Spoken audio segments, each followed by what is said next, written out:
Hello there. Thank you for tuning in to the Living Authentically podcast. We offer these downloads freely, and your support really makes a difference. To offer a donation, please visit www.authenticliving.life. Thank you so much. Not too much yet. Okay. Then just another book, I can't remember who it was by. Okay. It's funny from the book. I started when I was 14. It was Richard Hittelman's Guide to Yoga. You remember? On the front cover, kind of thing. And what else was it? There was that woman who did yoga, Lynn somebody or other. For her, I used to have some records of her, so I used to kind of do all that. Book in one hand, kind of in the other. So, yeah, fab. Great. Well, what to say about this?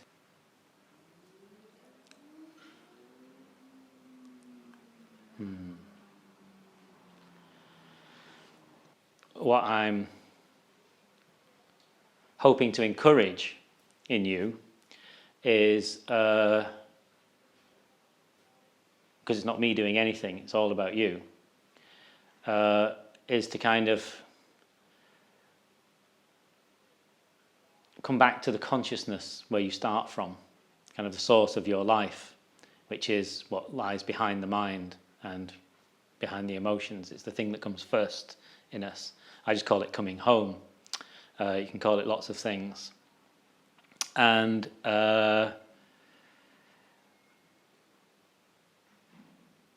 whilst I'm not aligned to any religious group or movement or anything like that, that's a very definite choice to not kind of be part of a kind of another culture, as it were, but to kind of be separate from that. You'd find very similar meditation within Zen.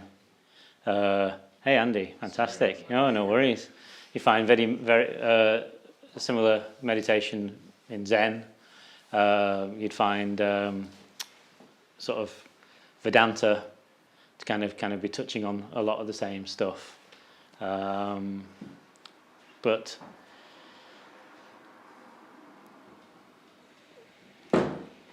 what's really interesting is how many books there are on meditation, especially at the moment. There seems to be an awful lot, and in fact, I'm probably going to add to the pile quite soon. So, because I keep thinking about doing something, and I've got a possible connection. A publisher might want me to do something. So, but the thing is, I think about it being a bit like apples. So if you do your doctorate in apples, you can know every single thing that there is to know about the apple and the apple tree and the growing conditions and everything, but unless you bite the apple, you know nothing. And so I think a lot of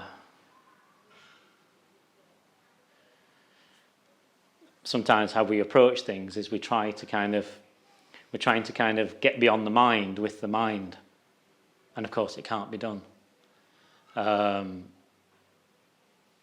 I see this often. I'm going to talk about this in the middle. We have two sits, and then in the middle I kind of give a little kind of input.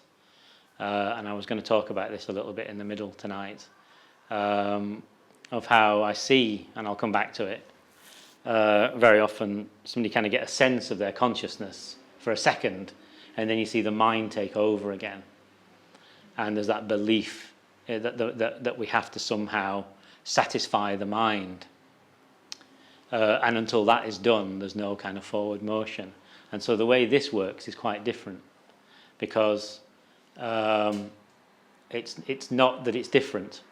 The meditations that call themselves mindfulness and so on, they're on the same sort of track, but what they're trying to do is they're trying to kind of work with that material, whereas it may not be necessary to do that. It may be. It depends on the relationship of the meditator to their consciousness, and there's no kind of judgment in saying that. It's just depending on the circumstances of our lives, the conditioning that we've had, the way that we're living right now, and the things that we've come to believe in and identify through, it may be that it needs a little bit of time for those things to kind of settle. And there's two approaches. There's one which is like kind of climbing a ladder, and that would be more like kind of yoga, mindfulness, and so on. We take a kind of graduated approach.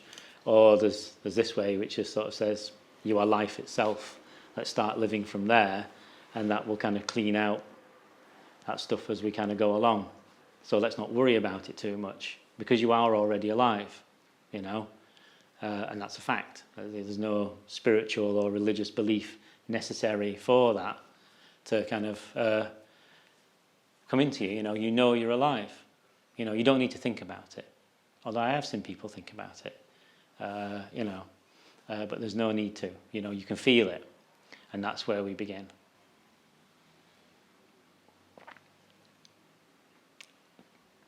None of it is coming from a you have to believe what I'm saying place at all. See for yourself. Test it for yourself. Please don't believe a word that I say. And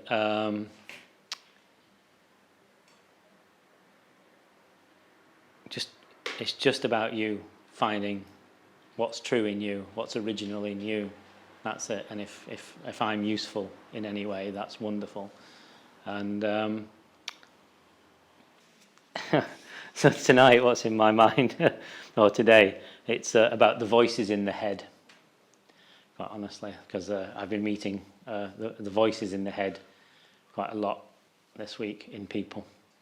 And the other bit is the fear and the voices when they get together. So that's kind of quite interesting. So anyway, I always take this little bit to either kind of reflect on kind of the theme that seems to have appeared, or if there's any kind of questions about practice, then we can kind of talk about those.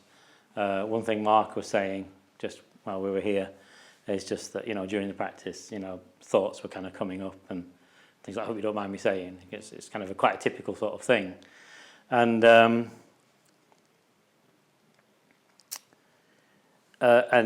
of the things we've been sold sometimes with so-called spiritual practice is that the mind has to be silenced or overcome in some way, and so we try to kind of steel ourselves against the thoughts that are arising and so on, which of course is absolutely against the mind's function, and so is not possible. The mind will quieten as we come back to consciousness, as we kind of actually stop fighting with it and just come home again. That's what we really need to do. It's that bit that we forget to do.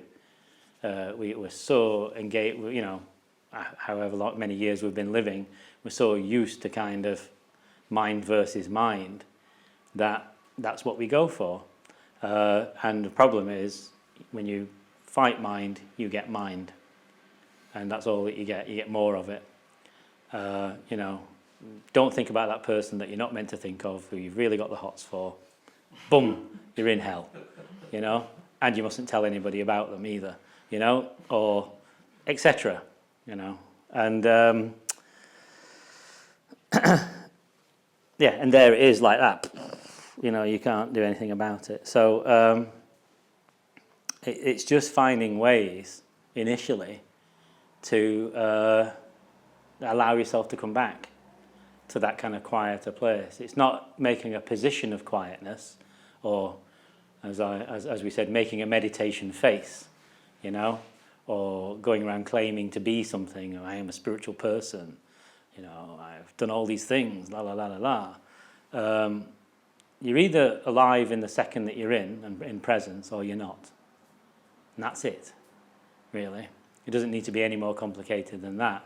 And I don't know about anybody else. I can only speak from my own experience, but I missed so much of my life and wasted so much of my life by being in the future, by wishing I was with that person, wishing I wasn't with this person, wishing this would stop, wishing those noises outside would go away, you know, wishing this wasn't going on in the world, protesting about this over here, which is okay, it's all fabulous to do.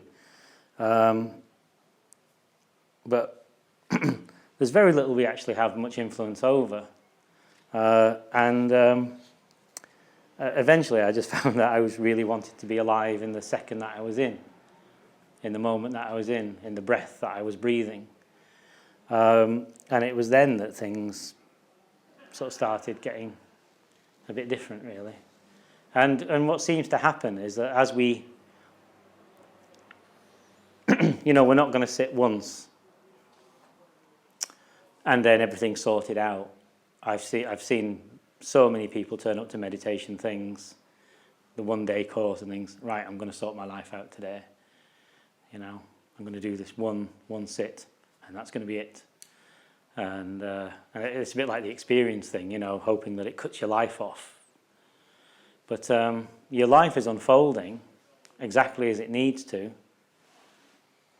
Our lives are unfolding just as they need to, because they want us to meet something not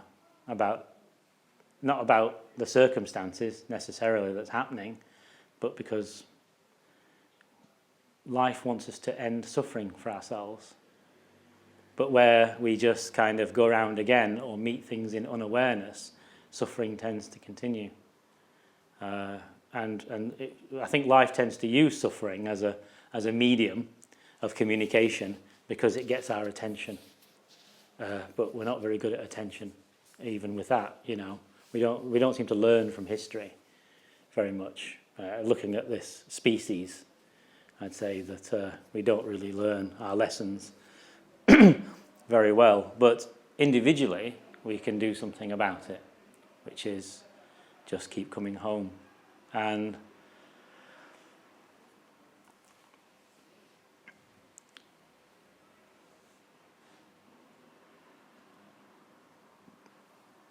the piece that, you know, St. Francis said, I don't know if you know this saying by St. Francis of Assisi, the thing that we're seeking is what is seeking. The thing that we're looking for is what is looking. We're already it. You know, we're already the thing that we're looking for. But again, we might believe that we have to change our lives in some way to become a good person. Again, I can only, you know, come from my own experience. I know nothing about how anybody else has lived at all, but I wanted to be good, and I wanted to be loved, and you know, and I thought if I did things in a certain way, if I went to the gym enough, right, then I might become acceptable, and if I prayed hard enough and meditated hard enough and did enough yoga and was a nice enough person, somebody might love me one day, you know, yeah, it's all bonkers really, but taking care of ourselves physically, sort of emotionally, you know, meeting the things that have come into our possession with gratitude, our pots and pans, our cars, our teeth, you know, our bathrooms and so on, is a wonderful way of expressing our life and kind of giving back to ourselves. I know it sounds absolutely crazy, but actually, you know, just starting to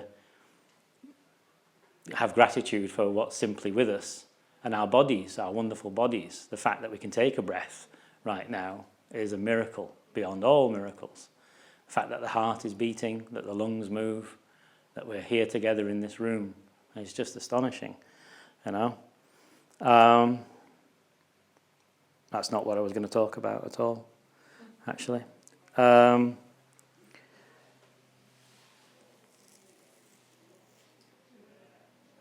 But yeah, just because we're kind of thinking about what meditation does, I suppose. So I think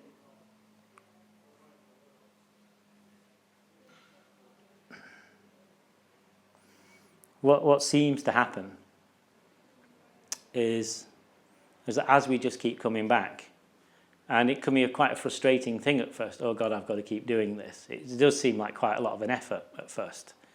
Because we're just not used to relating from consciousness. We've got out of the habit. We've got into a habit of mind or into a habit of feeling.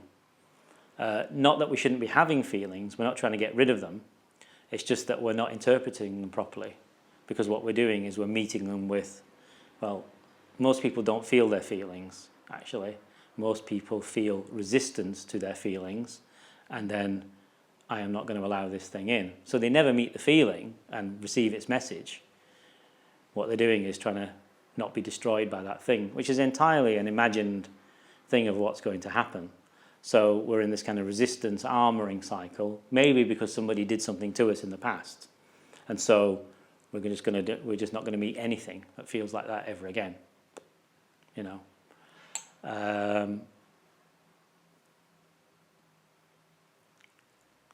And so it's not about ripping that off and kind of throwing that away, or even trying to change that at all, kind of externally, but just by coming back again and again and again to consciousness, we actually get a bit of space around things. You know, reaction changes to response.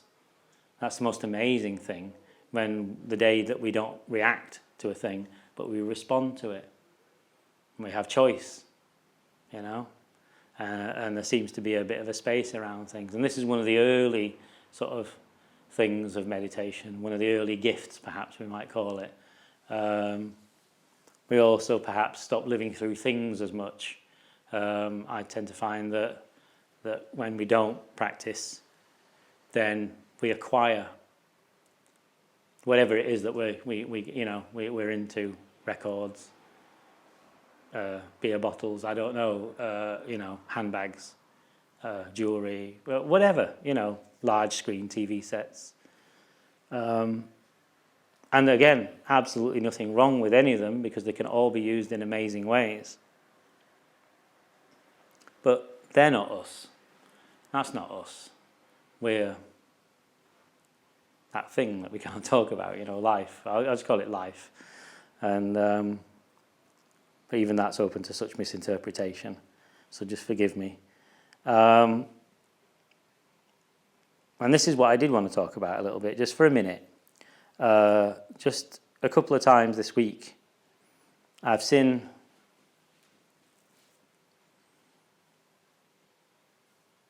the fear in a couple of people this week, and not commenting about them or judging or anything. That's not. I'm only talking from love here. I just wished I could just say. I wished I could have gone. You don't need to do that. You just don't need to do that. Let's just sit here together, But somebody wanting to be seen to be a certain kind of person, or to say the right thing, and one person I was sitting with. Whenever a certain sort of thing came up, they said exactly the same thing. It was like a trope, a spoken trope that they had, which was to kind of present a certain face. But what I noticed, because what I tend to do in meetings and things now is this thing that we're talking about, presence. I just sit in presence rather than saying a lot. I just tend to sit in presence. And try to actually meet the people that I'm with, because to be met is the loveliest of things, and I also want to be met myself. And it's almost like that, these fears kind of come up. I don't know if they come up for you during meditation. Sometimes the fear kind of kicks in, and so we grab to our identity, and whatever that might be. It can be sort of a national identity. It can be identity of our intellectual status or spirituality or religion. It can be identity through our family. Look at these things that I have. Look at these things that I've achieved. Or knowing stuff. That was mine. I have this brain that seems to be able to write books. So look at me, I write books. Look how amazing I am. And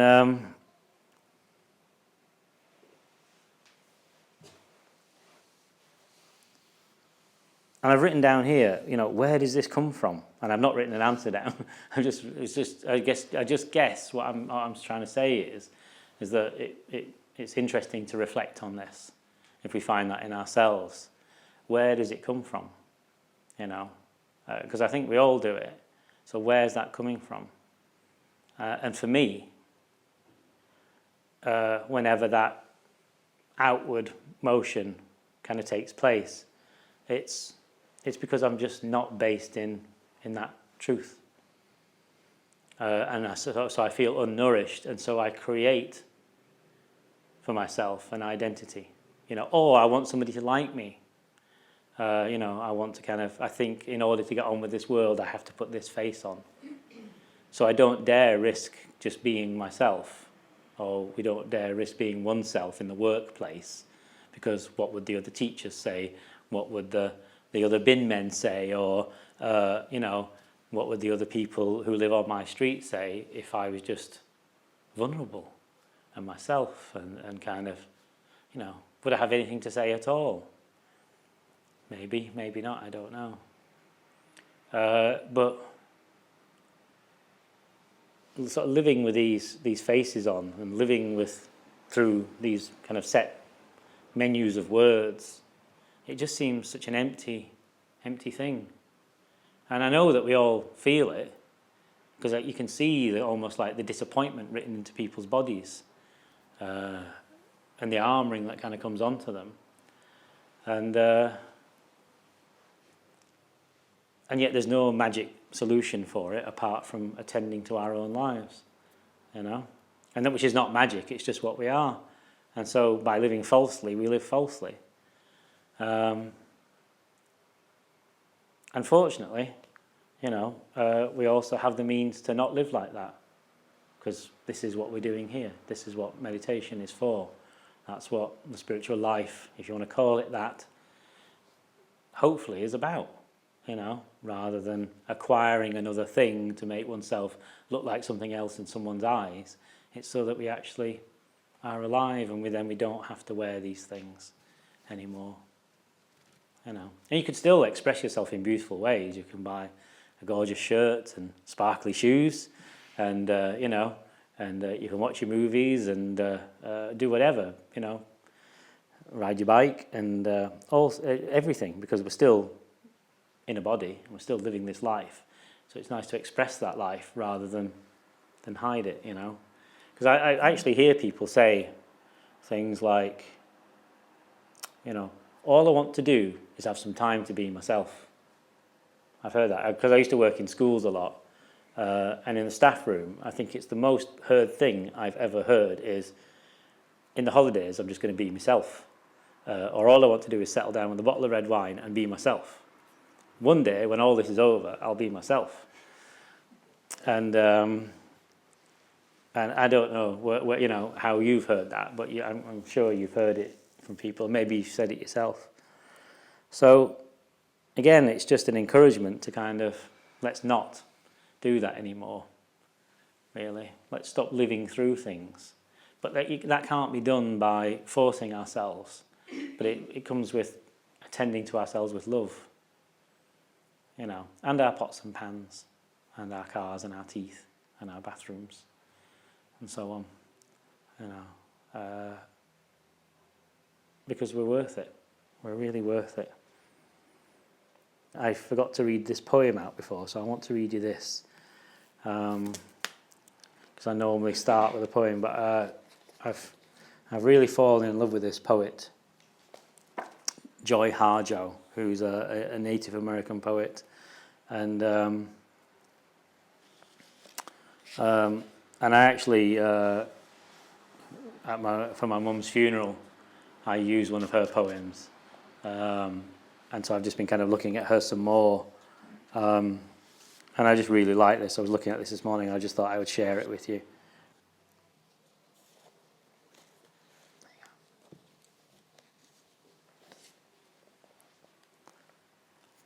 I'm not afraid of love, or its consequence of light. It's not easy to say this, or anything, when my entrails dangle between paradise and fear. I'm ashamed. I never had the words to carry a friend from her death to the stars correctly, or the words to keep my people safe from drought or gunshot. The stars, who are created by words, are circling over this house, formed of calcium, of blood. This house, in danger of being torn apart by stones of fear. If these words can do anything, if these songs can do anything, I say, bless this house with stars, transfix us with love.